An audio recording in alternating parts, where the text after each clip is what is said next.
Isso aí, galera, bora lá para mais um React. E hoje quem tá de volta aqui com a gente é o ranking dos políticos. Saca? É uma daquelas coisas que aparecem na internet, assim. Isso aqui até já é velho, tá? Acho que até a gente já reagiu aqui, porque é um cara muito engraçado, assim. Ele é um reaça que gosta de pagar de intelectual ou de sensatão, aquelas coisas assim, mas é bem reacinha, tá? E tem essa página, Ranking dos Políticos, que basicamente tenta construir uma abordagem, tipo aquilo que os liberais gostam de postar pra gente lá do ranking da Heritage Foundation, sabe? Onde aqueles que eles gostam mais, eles botam no topo do ranking, sem muito critério, assim, ou com critérios bastante duvidosos. Esse é o caso aqui do Ranking dos Políticos, tá? E engana muito trouxa, o cara gosta de explicar capitalismo, socialismo, ele fala de tudo, assim, de alguma maneira relacionado com a economia política. E aqui, no vídeo que a gente vai reagir agora, que está intitulado Como explicar o socialismo para uma criança, né? Ele então vai tentar explicar de uma maneira, penso eu, não assisti o vídeo ainda, bastante simplificada, o socialismo. Eu, como conheço a peça, eu já imagino o que vai vir por aí, né? E aí eu quero aproveitar para fazer um debate sobre isso, porque eu acho que esse é um debate muito importante. A gente tem que discutir o socialismo, né? O socialismo tem que ser uma pauta cotidiana, a gente tem que falar de socialismo, a gente tem que trabalhar na construção do socialismo, a gente tem que ajudar na tomada de consciência de classe, de trabalhadoras e trabalhadores, para que ele se perceba enquanto classe trabalhadora, para que ele entenda a luta de classes que ele está inserido. Então, discutir a superação do capitalismo. Então, é algo que, para mim, é muito caro. E, enfim, sem mais enrolação, bora pro vídeo. Como explicar capitalismo e socialismo para uma criança de 10 anos? Fala aí, galera do ranking, beleza? Hoje meu filho de 10 anos fez essa pergunta: qual a diferença entre socialismo e capitalismo? E aí eu fiz a seguinte explicação, que pode ser que você que está me assistindo também ache útil, interessante, para repassar para um adolescente, repassar para uma criança de forma simplificada, para ter uma compreensão básica desses dois sistemas. Tudo depende de quem é o dono dos meios de produção. Então, no socialismo, essencialmente tem muitas diferenças, mas a mais importante é que lá tem uma palavra lá complicada que eu vou explicar, que é a propriedade coletiva dos meios de produção. A propriedade coletiva quer dizer todo mundo é dono dos meios de produção, e no capitalismo quem é dono dos meios de produção é o indivíduo privado. Dá para resumir mais fácil para uma criança, né? Dá para dizer assim, olha, no capitalismo, né, os meios de produção têm dono, no comunismo, não. Eu nem explicaria no socialismo. Eu apenas diria que o socialismo é o processo de transição do capitalismo para o comunismo. Então, se uma criança de 10 anos me perguntasse: papai, qual a diferença do capitalismo para o socialismo? O que eu diria? Eu diria: melhor você pensar em diferença de capitalismo e comunismo, porque socialismo não é fácil da gente definir, porque é um processo. Socialismo é o processo de transição do capitalismo para o comunismo. Agora, a diferença básica entre capitalismo e comunismo é que, no capitalismo, os meios de produção têm dono. No comunismo, os meios de produção não têm dono. Então, os meios de produção pertencem à sociedade. E aí eu imagino que a pergunta seguinte seria: papai, o que são meios de produção?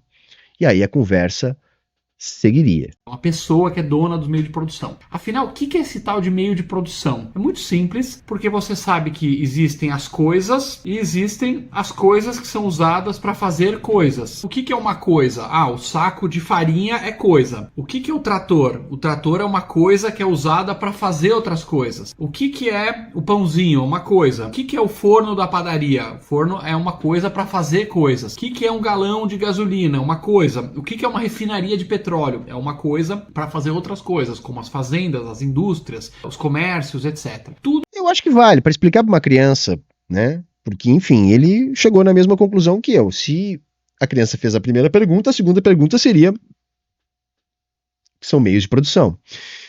E explicar que meios de produção são coisas que servem para fazer outras coisas, para uma criança de 10 anos, talvez seja ok, né? É bastante limitado, mas talvez seja ok. Só que, para além desse entendimento, a gente tem que perceber que essa discussão sobre meios de produção, ela não é trivial. Tá?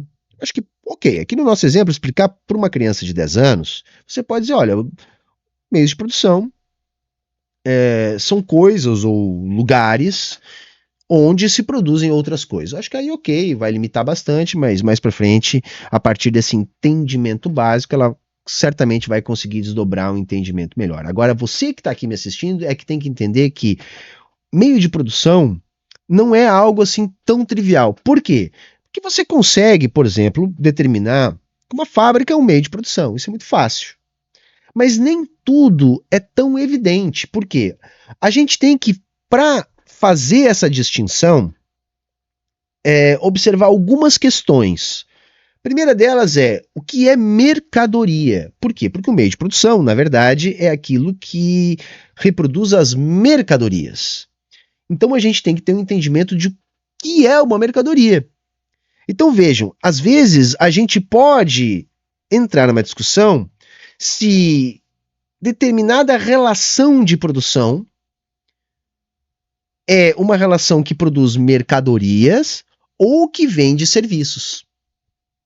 Percebem? Por exemplo, iFood. iFood é um meio de produção? Existe uma mercadoria entrega de outras mercadorias? Então há uma mercadoria ali? Ou não? É só um atravessador, ou seja, a entrega de uma mercadoria não é uma mercadoria, é um serviço. Sim, eu estou puxando a discussão para esse lado para que a gente entenda que nem toda a mercadoria é algo palpável, é algo material. Né? Por exemplo,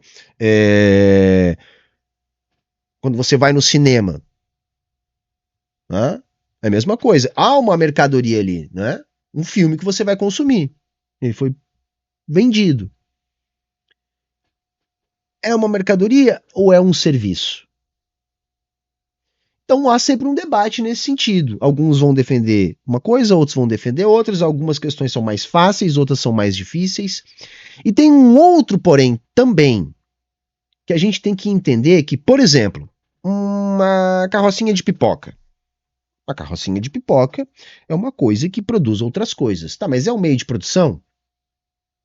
Então a gente tem que entender que quando Marx está elaborando sobre isso, está nos apresentando, ele, assim como em toda a sua obra, ele não classifica de maneira fechada seus objetos. Ele vai desvelando determinações do seu objeto em diferentes níveis de abstração. Então, por exemplo, meio de produção também é capital. O capital, quando é investido em força de trabalho e meios de produção, ele atua sobre os meios de produção. O que eu estou querendo dizer? Uma carrocinha de cachorro-quente não tem influência nenhuma na reprodução do capital. No máximo, vai garantir a subsistência do pipoqueiro. Entendem? E se aquilo garante a subsistência do pipoqueiro, o que o pipoqueiro está fazendo não é um trabalho de um burguês, e sim de um proletário. Ele está apenas conseguindo vender a sua força de trabalho, ocupando um espaço numa fração da cadeia de produção, vendendo uma mercadoria que ele apenas monta na ponta e coloca em circulação. E o que ele ganha com a venda dessa pipoca é, na realidade, entre aspas, o seu salário. Aquilo que ele está obtendo pela venda da sua força de trabalho. Ele não controla a produção do milho, do gás, do açúcar, do chocolate, do sal, da energia que ele consome, nada. Nem tem influência política. Agora, claro, se é uma rede que contrata pipoqueiros e que tem espaços na cidade para vender a sua pipoca, a coisa já muda de figura. Entende? Então, assim, para uma criança de 10 anos, ok. Mas essa discussão ela não é tão trivial assim. Porque senão a gente pode cair no erro de julgar como burguês aquele que é o dono da padaria da esquina. Que na verdade está apenas inserido dentro da lógica do capital. Ele não tem poder de pautar preço, de estabelecer preço, seja da mercadoria que ele vende, seja da mão de obra que ele contrata. O capitalista consegue determinar os preços. Diferente desse pequeno burguês que tem um pequeno negócio. Então o pequeno burguês, mesmo que ele consiga produzir coisas, não necessariamente ele tem um meio de produção, gente. Esse é o ponto que eu estou tentando explicar aqui. Tudo que é usado para fazer, para produzir, né, as unidades de produção são os meios de produção. E qual que é a ideia do socialismo? É que você vai ter uma propriedade coletiva, então não vai ser de ninguém, não vai ser do João, do Pedro, do Zé, vai ser de todos, e todos significa do Estado. Portanto, no socialismo, essencialmente, o socialismo puro, não é que tudo é do governo. As suas cuecas são tuas, entendeu? A tua cortina da tua casa é tua. O que não... Mas tá bom, eu acho que ele já evoluiu. Esse cara não tinha esse discernimento, tá? Mas é importante a discussão que eu estava fazendo antes, até para a galera se ligar no seguinte. Nada impede que você e sua família tenham um pequeno restaurante, por exemplo, de trabalho familiar. Isso não vai ser socializado. Nas experiências socialistas a gente tem exemplos desse tipo. O pipoqueiro vai continuar podendo fabricar e vender a sua pipoca na pracinha. Também isso não vai ser socializado. O que deve ser socializado são as estruturas produtivas que determinam as relações de produção. Uma padaria, um pipoqueiro, não determina a organização das relações de produção. Entendem? Este é o ponto, tá, gente? E não, tá, gente, assim, o socialismo não é tudo do Estado, não. Porque, como eu disse antes, o negócio é fugir da explicação sobre socialismo e tentar explicar comunismo. Porque existem socialismos, não existe socialismo puro, tá? Não existe uma fórmula de bolo, não existe um checklist, não tem como você fazer uma prova real para saber se determinada experiência é socialismo ou não. Você tem que fazer uma análise sociológica de um processo que pode se apresentar de N maneiras, tá? Não é seu, é o meio de produção, ou seja, a padaria, o supermercado, a refinaria de petróleo, o posto de gasolina, isso não é seu, isso é tudo do Estado. Todo mundo sabe. Viu o problema do erro? Ele diz, a padaria. A padaria não, a rede, né, que produz pão, que distribui.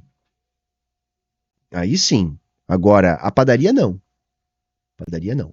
Não, a lojinha que vende roupa na esquina, né, de uma pequena cidade, não. Não, isso não vai influenciar na organização das relações de produção. Sabe que tem um histórico muito complexo, né, para dizer o mínimo, o socialismo, porque ele foi tentado em diversos lugares, nunca completamente, nunca é 100%, nunca é 100% socialista e aqui 100% capitalista. Todos os sistemas do mundo são mistos de alguma forma, mas quem foi se aproximando... Não, isso também é assim, é fácil, é falso. Isso é falso, tá, gente? Assim, os sistemas são o que são. Se é capitalismo, é capitalismo. Existem processos de transição. Mas a determinação central é a que estrutura as relações de produção. Por exemplo, no capitalismo, o que organiza as relações de produção? A lógica do capital. Se a produção é orientada pelo capital, se a classe burguesa é a classe dominante, Capitalismo. Não interessa se tem mais ou menos Estado, se tem mais ou menos intervenção, se tem mais ou menos protecionismo. É capitalismo. Socialismo é a ditadura do proletariado instaurada a partir de um processo revolucionário que visa construir o comunismo. Então nós temos alguns elementos para entender o socialismo. Primeiro, nasceu da revolução?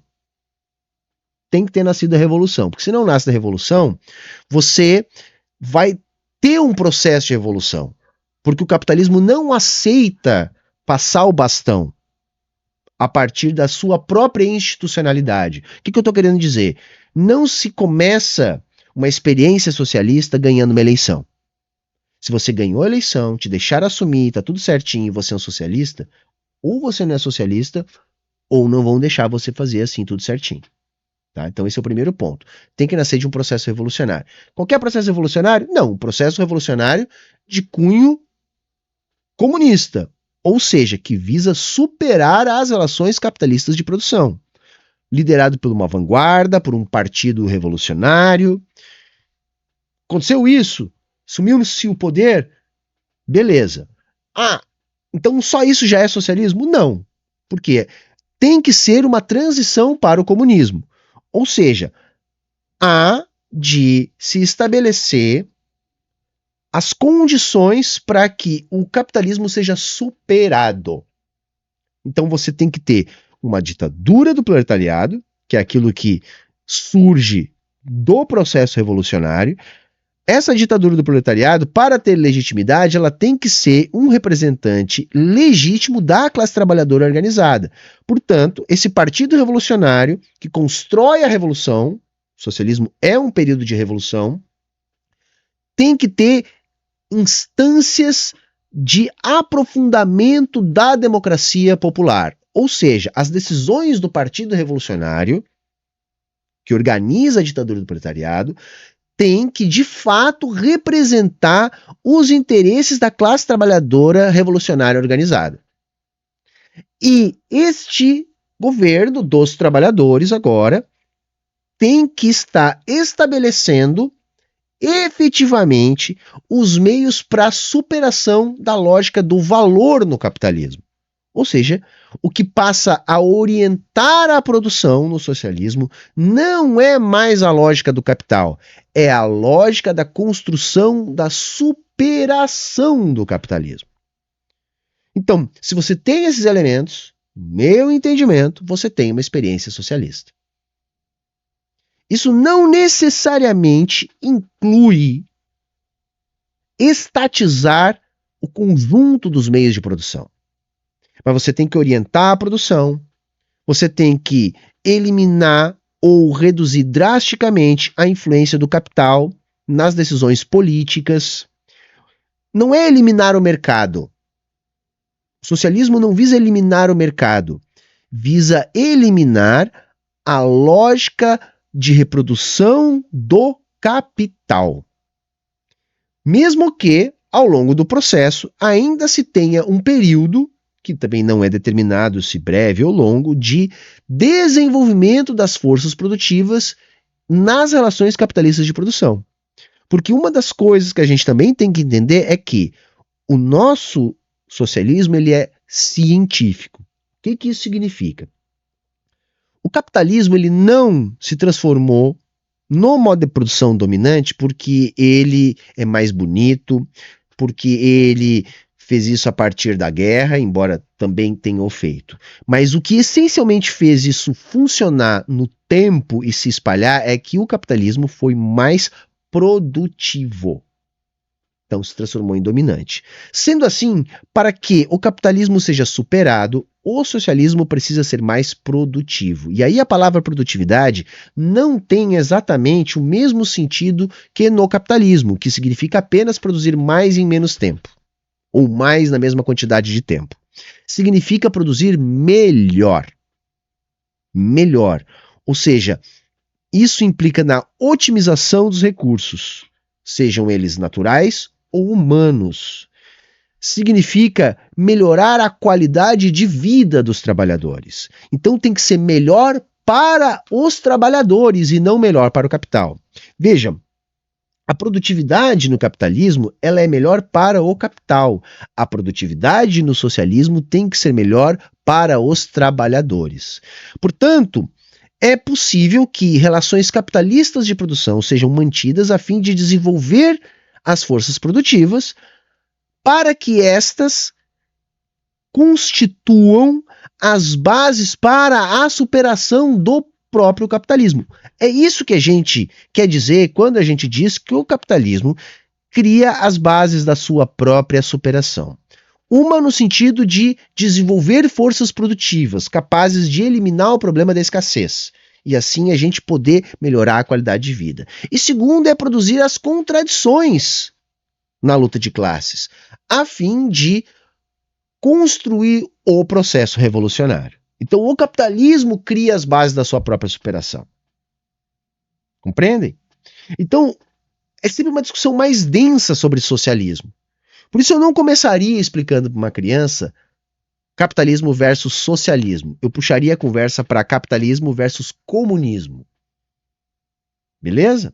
Mais do lado socialista, como por exemplo a Coreia do Norte, como por exemplo Cuba, como por exemplo Camboja, como a Venezuela agora em grande medida, vai fracassando. Não, a Venezuela nunca foi uma experiência desse tipo, tá? Não passou por esse tipo de revolução, não tinha esse tipo de orientação política. Socialismo bolivariano não é a mesma coisa que a orientação marxista-leninista, por exemplo. Socialismo também tem esse problema. É uma palavra polissêmica anterior a construção da ciência da classe trabalhadora, tá? Da construção que a gente defende. Então existem socialismos, inclusive socialismos de direita, de extrema direita. Tá? O socialismo bolivariano é um outro tipo de socialismo, não da mesma orientação que ele está misturando aí, por exemplo, com Cuba. Tá? Mas eles gostam de colocar no mesmo balaio. Economicamente, não tem nenhum caso de sucesso socialista na história humana, não existe nenhum caso. Isso também é falso, tá? Todos tiveram muito sucesso e muitos problemas. Vejam bem, gente, como é que nós vamos dizer que não houve sucesso na União Soviética? Que no início do século XX estava no arado e em 1950 estava no espaço. Que atingiu o pleno emprego, que se transformou uma das principais potências, né, rivalizando com a principal potência industrial de sua época. Como é que a gente vai dizer que a China não é um sucesso, sendo que a China operou o maior, entre aspas, milagre, né, no sentido de tirar pessoas da pobreza? Passou por um grande subdesenvolvimento. Mesma coisa o Vietnã. Mesma coisa Cuba, que mesmo com todo o embargo consegue oferecer saúde, educação e segurança com um mínimo de qualidade para toda a sua população. E ainda mais quando a gente compara com os seus vizinhos, aí sim a gente percebe o sucesso da experiência cubana. Então eu costumo dizer que todas as experiências socialistas deram certo. Elas não acabaram por problemas econômicos, elas acabaram por problemas políticos, e elas sim tiveram muitos problemas, mas a gente também tem que entender que os problemas do socialismo são problemas oriundos do capitalismo. Porque o socialismo nasce dos escombros do capitalismo. E vai carregar consigo muitas de suas contradições. Então, assim, esse papo de não deu certo, isso é pura ideologia, isso é apenas repetir uma frase na frente do espelho para se convencer que é verdade, tá? Porque o socialismo não deu certo para as elites capitalistas dos países onde aconteceram as revoluções socialistas. Bom? Aí não deu certo. Para os trabalhadores deu certo sim. Tanto é que na Rússia as pesquisas indicam o aumento do saudosismo do período da União Soviética. E se perguntar para os chineses, eu tenho certeza que a maioria vai dizer que eles não trocariam o seu sistema político, a sua democracia, o seu nível de emprego, de renda, de crescimento pelos níveis dos países do sul global. que deu certo, que é realmente socialista? Ai, a Escandinávia é socialista. Não, não é. Você pergunta para os escandinavos, para o primeiro-ministro lá da Suécia, ele fala: nós não somos socialistas, nós somos capitalistas. Não, sim, de fato, tá? Suécia, Dinamarca, Alemanha, Noruega, Finlândia, Islândia. Não, tá, gente? Não é socialismo, tá? Não é socialismo, não passou por revolução, obedece lógica do capital. Agora a gente tem que entender o seguinte: alguns lugares do mundo, em especial a Europa, vamos entender o seguinte, tá? Assim, curto e grosso. Tem mais ou menos 200 países no mundo, 20 deles são considerados desenvolvidos. Quase todos estão na Europa. Aí das duas, uma. Ou você acha que os europeus são melhores que os outros, sabe, uma parada parecida com aquela que o Hitler acreditava, ou você vai ter que procurar uma outra explicação melhor, do tipo, tá, o que aconteceu que o dinheiro do mundo foi parar lá? E aí vamos lembrar, o capitalismo ele é historicamente determinado, geograficamente determinado. Então ele nasce ali, a partir, do século XVI, começa a se constituir, e na Europa. Primeiro no norte da Itália, Países Baixos, Inglaterra, Alemanha, França e daí para o mundo. Tá? Então ele é historicamente determinado, geograficamente determinado. Ele se aproveita da antiga empresa colonial para estabelecer a relação centro-periferia, ou na época metrópole-colônia, para se desenvolver. E o seu desenvolvimento foi custeado pelo subdesenvolvimento do sul global. Tirando raríssimas exceções que existem para confirmar a regra, foi isso que aconteceu. E mesmo assim, a Europa só vai atingir esses melhores níveis de qualidade de vida quando o capitalismo passou a ter um freio no seu desenvolvimento natural. E esse freio foi justamente o campo socialista. Gente, é muito claro, fica muito flagrante, tá? As fases do capitalismo. O capitalismo, então, ele nasce a partir da crise do feudalismo, né? Ele germina dentro do período absolutista, se aproveita da empresa colonial para crescer e suplantar a lógica feudal de produção, assumindo depois o controle do Estado quando já estava maduro o suficiente para isso. Daí em diante, ele impôs o laissez-faire, aquele capitalismo do tá tudo liberado, crianças trabalhando 12 horas por dia numa fábrica, sem férias, sem folga, sem salário mínimo, né? Escravidão nas colônias, enfim, tudo liberado. Poucas barreiras para a mobilidade do capital global, enfim.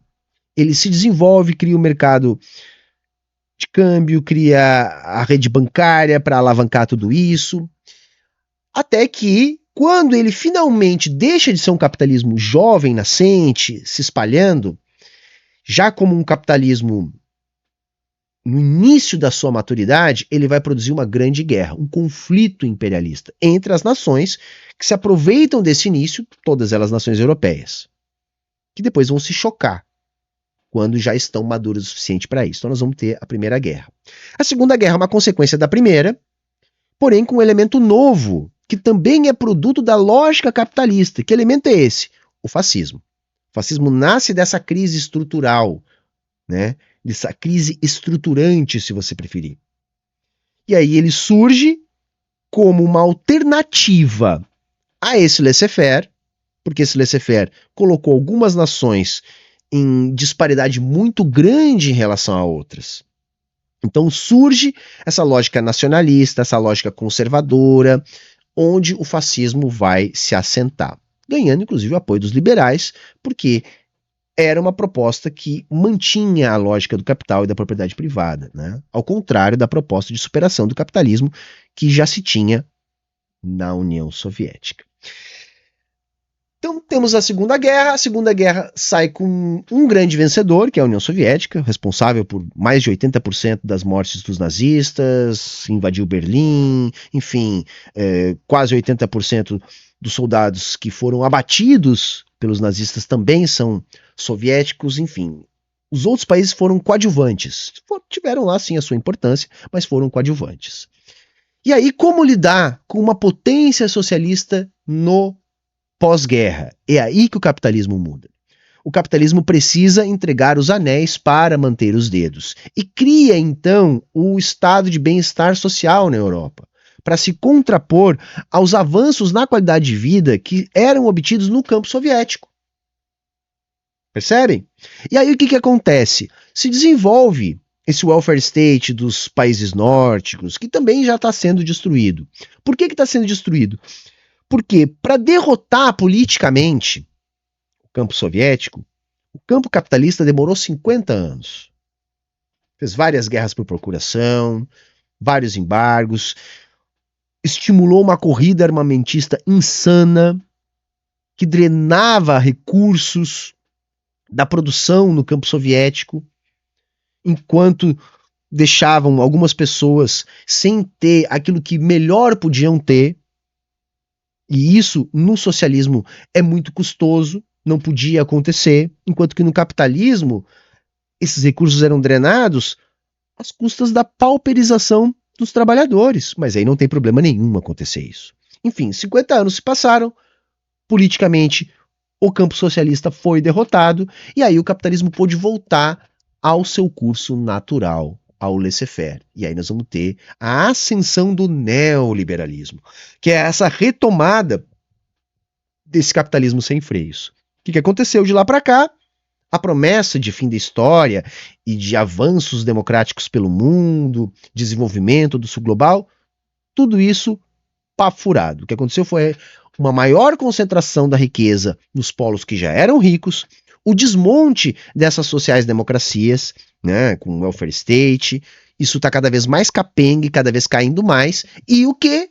Aquilo que sempre aparece quando se deixa o capitalismo solto. Mais uma vez, o monstro fascista vem agora emergindo, e nós estamos vendo isso mais uma vez. Agora temos um player novo, que já era tido como carta fora do baralho, que é a China. Mais uma vez obrigando o capitalismo a se reajustar no seu imperialismo, se reajustar naquilo que oferece para os seus trabalhadores. Pelo menos desses 20 países aí que concentram a riqueza do planeta. No resto vai ser tiro, porrada e bomba. Ditadura, austeridade e miséria. Nesses 20 países aí, que são essas ilhas, mais Estado. Bom exemplo disso, os Estados Unidos nunca teve tantos funcionários públicos. Os Estados Unidos está emitindo moeda nos patamares da pandemia. Os Estados Unidos está pagando um volume de benefícios sociais de nível da pandemia. Então, a gente já pode ter uma ideia do que está vindo aí pela frente. E aqui, claro, tem um sistema público legal de saúde e tal. Isso não é socialismo. Socialismo é quando o dono da fábrica é o Estado. Ah, mas a China é socialista e agora tá dando certo. A China era uma miséria total. Você vê o gráfico de riqueza da China. Só miséria, só queda. Desde 49, quando começou o comunismo lá, até os anos 70, 80, quando eles abandonam o socialismo, Mao Tse Tung, lá o líder ditador. Isso é falso, tá? Assim, a China era uma miséria antes da Revolução. Porque era uma colônia que estava sendo, inclusive, instrumentalizada para viciar as pessoas em ópio. Tá? Numa das tantas estratégias de pauperizar a região e enriquecer esses polos de concentração da riqueza do capital. Tá? Então isso é falso. A China não teria conseguido sustentar uma revolução que piorasse a qualidade de vida dos trabalhadores, gente. Houve sim um processo revolucionário, tá? Isso é um processo doloroso, mas o saldo foi positivo. E o que aconteceu na China foi uma mudança política, onde eles se adaptaram às circunstâncias, para não perder justamente o controle político por parte dos trabalhadores. E por isso que a China está tirando tanta gente da pobreza. Saca? É o socialismo de Schrödinger na China. Porque às vezes a China é, às vezes a China não é. Para quem acha que a China é um bom lugar, a China não é socialista. Para quem acha que a China é um mau lugar, a China é socialista. Tá? Eu tô entre aqueles que acreditam que sim, o processo revolucionário chinês não se desfez. Ele está em disputa, porque todo o processo revolucionário, todo o socialismo é um processo revolucionário, está em disputa, em permanente disputa. Se baixar a guarda, isso pode ser revertido.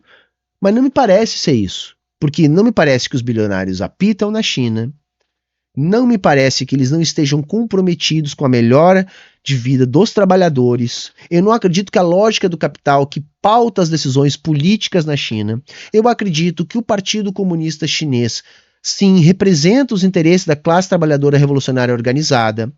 Eu tenho estudado sobre as instâncias democráticas do Partido Comunista Chinês e como eles vêm aprofundando com sistemas de assembleias, estabelecimento de metas, diretrizes que são guiadas pela vontade popular. Então, no meu entendimento, a China tem um processo muito mais democrático do que qualquer democracia burguesa. Por quê? Porque é conduzido por um partido revolucionário que não obedece à lógica do capital. Existem bilionários na China? Há reprodução do capital na China? Sim, muito.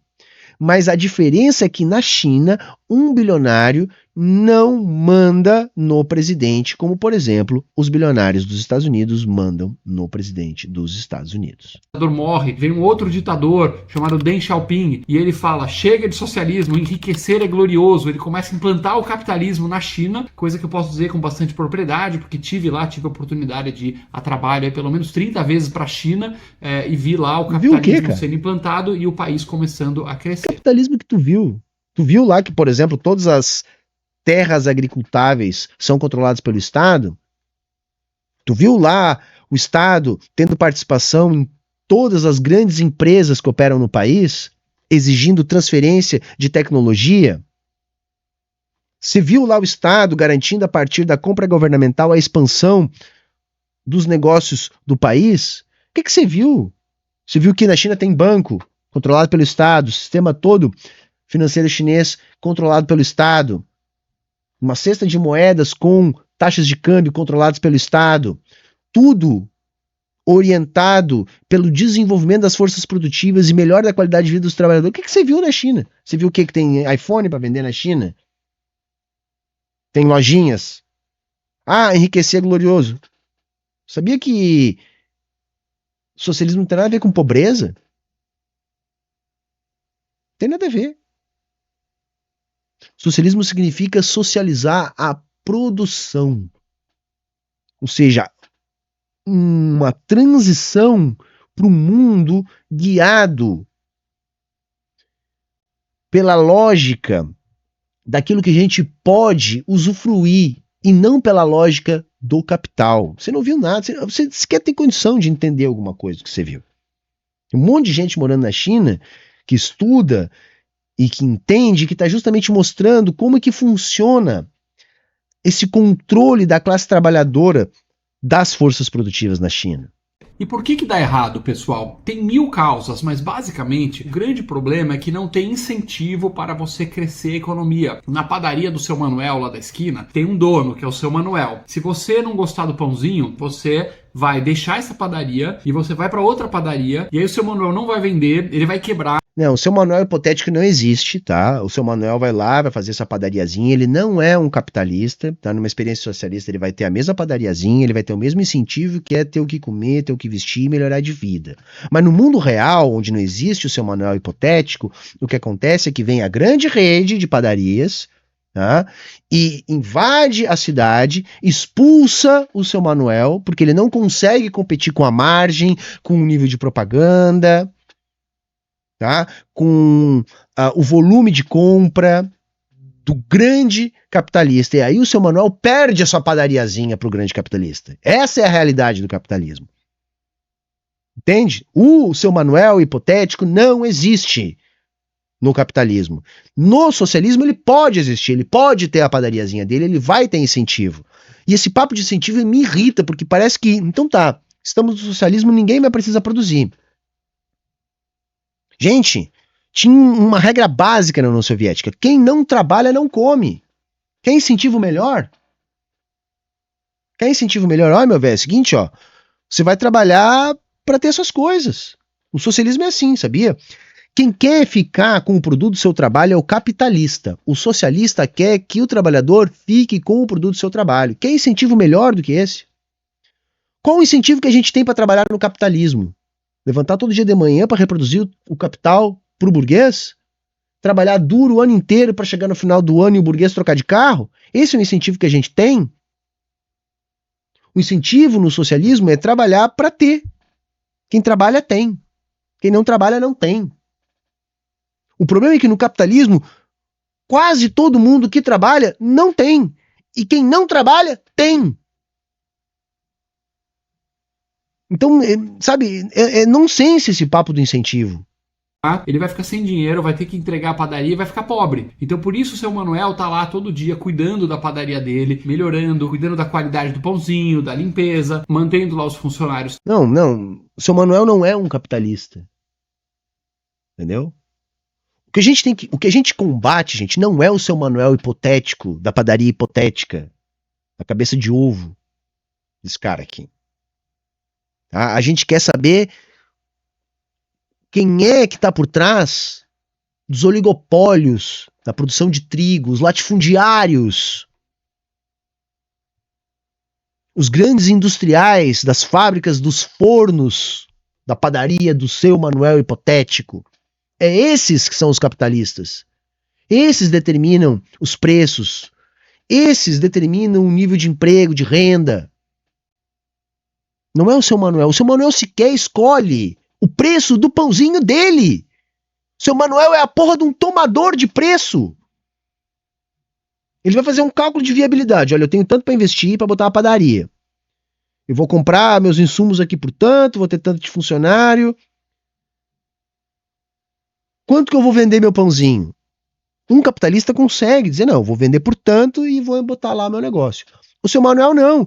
Ele vai olhar para as outras padarias e vai ver quanto é que eles vendem. E aí ele vai fazer esse cálculo. Consigo ter um preço competitivo para entrar no mercado? Se ele consegue, ele entra.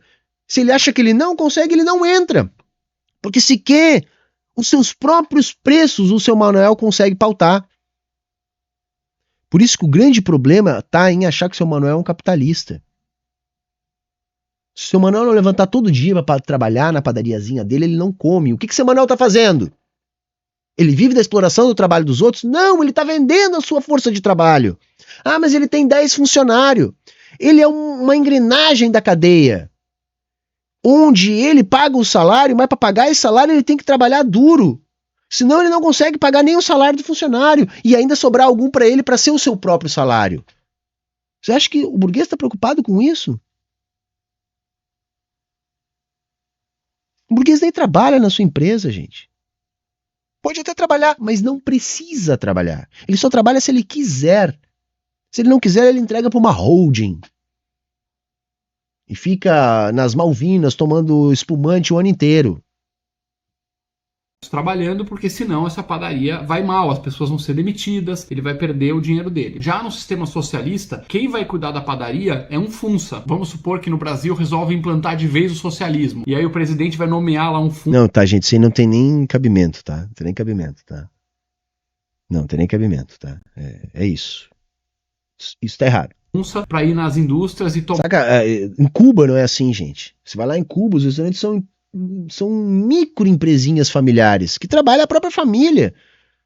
Vendem, atendem outras pessoas, atendem às vezes turistas. Não é do Estado. O que é do Estado?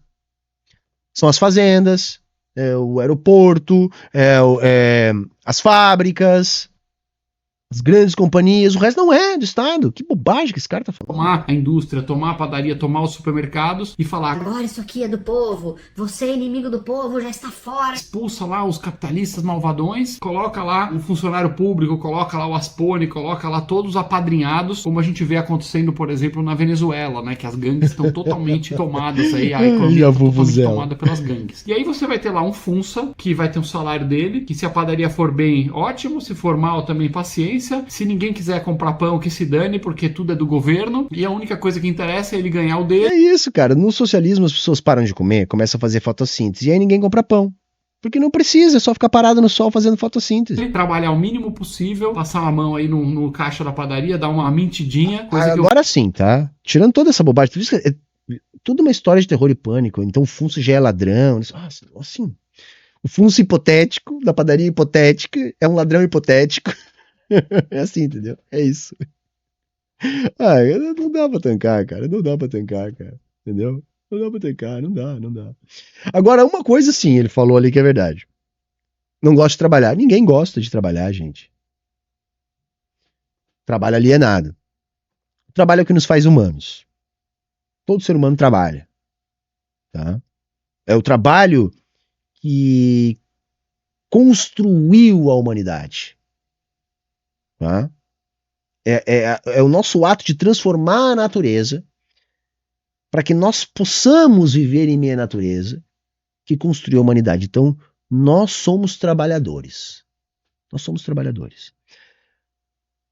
O que é ruim é o trabalho alienado, ou seja, é a perda do sentido do trabalho. É a alienação do trabalhador em relação ao produto do seu trabalho. Então, no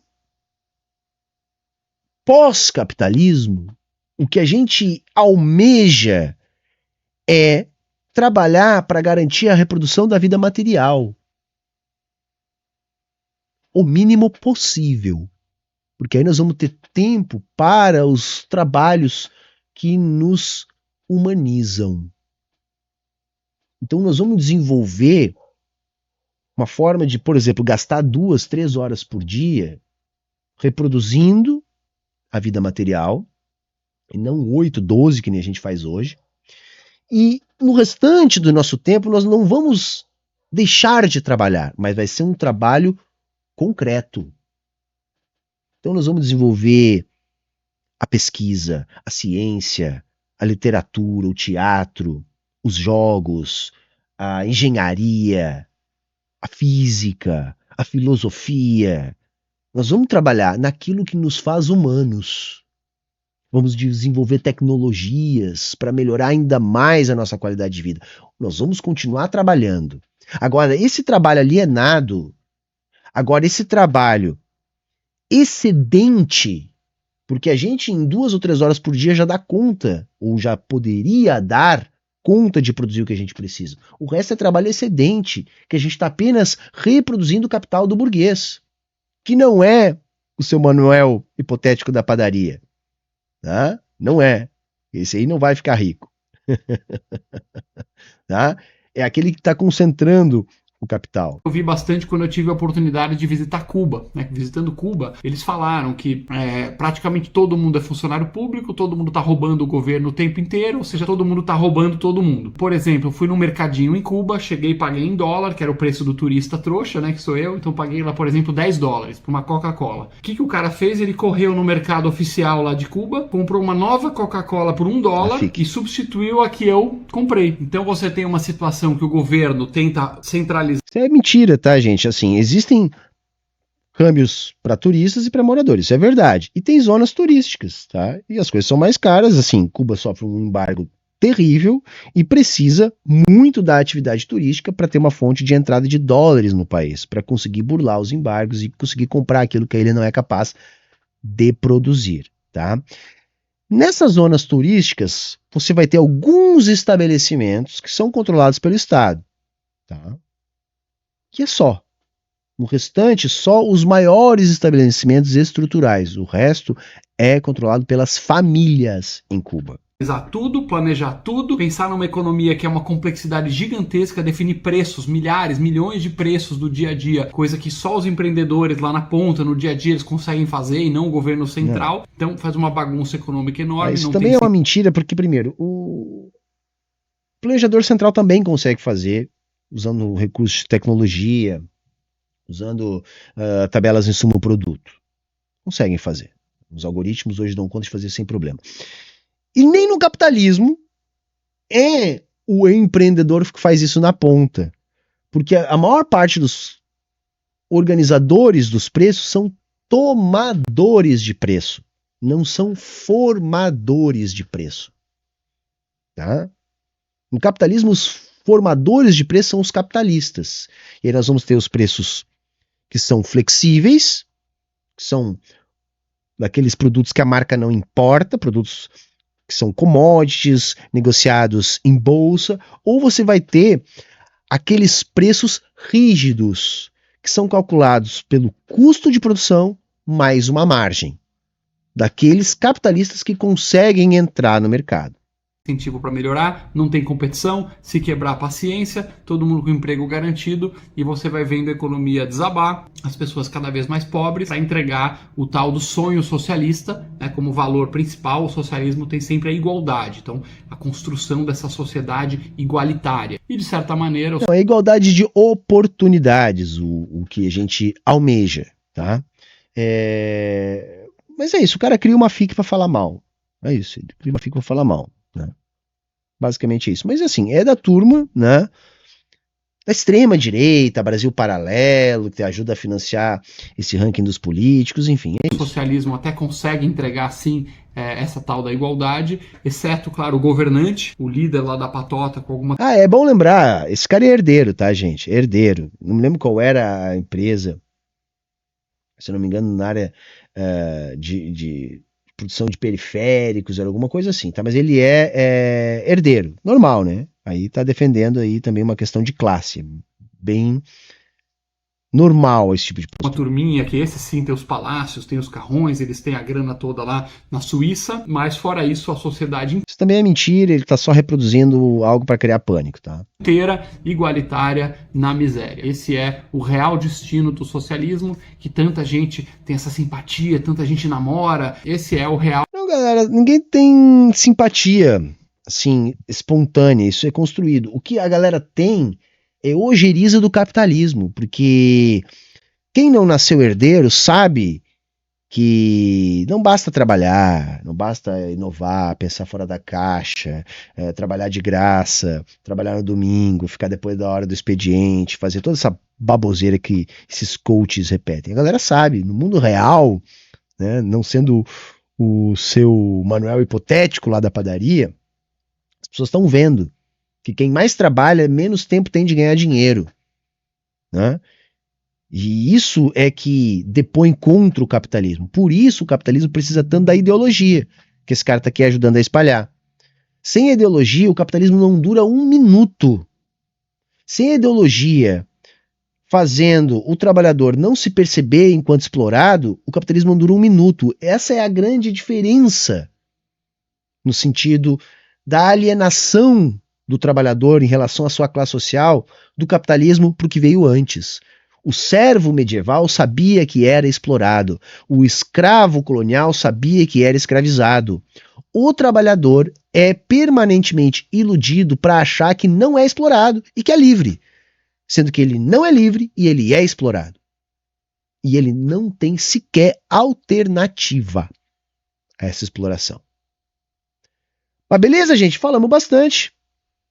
Não sei como que eu consegui falar tanto de um vídeo de só 6 minutos, mas é sempre bom pra gente explicar essas coisas aí a respeito do socialismo. Então vamos ficando por aqui. Se você chegou aqui até o final, por favor, deixa o teu like, te inscreve aqui no canal, comenta aqui embaixo para ajudar no nosso engajamento. Tchau, tchau e até a próxima.